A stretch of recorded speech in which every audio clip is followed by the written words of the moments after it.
డ్యూటీకి పోవాలి, నేను ఇంకా ఎక్కువసేపు కూర్చుంటే నా టైం అంత ఇదవుతుంది. ఎంత పరుగున ఏం చేస్తాం మనము, ముషిస్తాం. కానీ ఇక్కడ దేవాది దేవుడు మనకు ఒక రూల్ నేర్పిస్తుంది. పక్కన చెప్పండి, మనకు రూల్ నేర్పిస్తాం. మనకు ఒక పని చెప్తుండు ఆయన.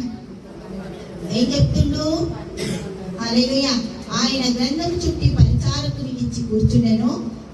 సమాజ మందిరంలో ఉన్న వారందరూ ఆయనను తేరి చూడగా ఆయన, నేడు మీ వినికిడిలో ఈ లేఖనము నెరవేరినదని వారితో చెప్పసాగిన. దేవుడికి మహిమ కలుగునుగాక. హల్లెలూయా. ఏమన్నాడట? విని వాక్యం జరిపేసి వదిలేయలేడట. ఇది నాకు జరుగును గాక, ఇది మీకు జరుగును గాక, పక్కన వాళ్ళకి జరుగును గాక, వీళ్ళకి జరుగును గాక, ఈ వాక్యం వాళ్ళ జీవితంలో పనిచేయను గాక. నోరిచ్చిండు కదా, కొట్లాటికి ఇంత పెద్దగా చేస్తాం కదా. దేవుడికి స్తోత్రం. ఏం చేస్తాం? ఒక్కటంటే నేను, ఒకటనా 4 అంటే నేను అంటాం కదా. అట్లనే వాక్యం, ఒక వాక్యం చెప్తే 4 వచనాలు విడుదల చేయాలి కదా. దేవుడికి మహిమ కలుగుతాక. ఏమంటుండే ఆయన? హల్లెలూయా. ఆ గ్రంథము చుట్టి పరిచారకునికి ఇచ్చి కూర్చుండెను. సమాజ మందిరంలో ఉన్న వారందరూ ఆయనను తేరి చూడగా ఆయన, నేడు మీ వినికిడిలో ఈ లేఖను నెరవేర్చబడ్డదట. దేవుడికి స్తోత్రం. చెప్పండి, నా జీవితంలో పరిశుద్ధ గ్రంథంలోని ప్రతి వాగ్దానము నాదే నెరవేర్చబడ్డది. దేవుడు ఇచ్చేసిండు. దేవుడికి మహిమ కలుగునుగాక. హల్లెలూయా. కీర్తనలు 25వ అధ్యాయము 11వ వచనం చూద్దాం.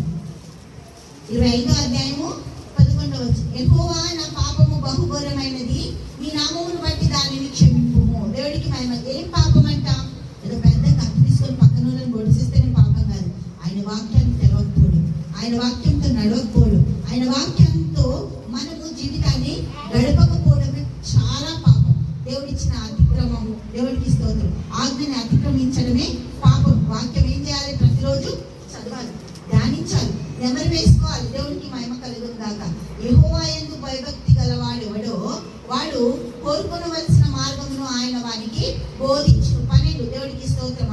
25వ అధ్యాయం కీర్తనలు 12వ వచనం. యెహోవా యందు భయభక్తులు గలవాడు ఎవడో వాడు కోరుకొనవలసిన మార్గమును ఆయన వానికి బోధించును. అతని ప్రాణము నెమ్మదిగా ఉండును, అతని సంతానం భూమిని స్వతంత్రించుకొనును. దేవుడికి స్తోత్రం. ఎంతమంది అంటారు? మా ఇంట్లో పీస్ ఆఫ్ మైండే ఉండదు, మా ఇంట్లో నెమ్మలమే లేదు, మా ఇంట్లో అది లేదు, ఇది లేదు. ఎంతమంది అంటారు? దేవాది దేవుని ఆశ్రయిస్తే ఉంటుందట.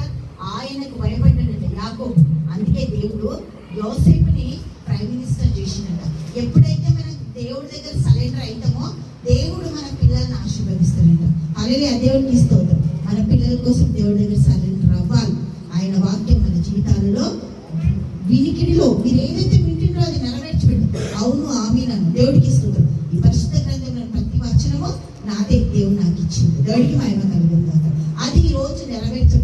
ఏం అడుగుతున్నాము? అడుగుదాం. ఒక నిమిషం. దేవా, మా జీవితాలను కట్టండి తండ్రి, మా బిడ్డలను నీకు అప్పగిస్తాను, మా కార్యాలు చేయండి తండ్రి. నాయన, మేము విన్న వాక్యం మా జీవితాలు నెరవేర్చబడిన కాక తండ్రి. యేసయ్యా, పిలిచిన ప్రతిదీ కూడా మీ యందు భయభక్తులు కలిగిన బిడ్డలకు వారు కోరిన రేవుకు నడిపిస్తా అంటున్నావు కదా ప్రభా. ఆ నడిపించే మార్గం మీ బిడ్డలకు సరళం చేయి తండ్రి. దయచేయి ప్రభా. నీ కృపను అనుగ్రహించండి తండ్రి. నీ మేళ్లతో నింపండి ప్రభా తండ్రి. బిడ్డలందరినీ దీవించి ఆశీర్వదించి యేసు నామములో ప్రార్థిస్తున్నాము తండ్రి.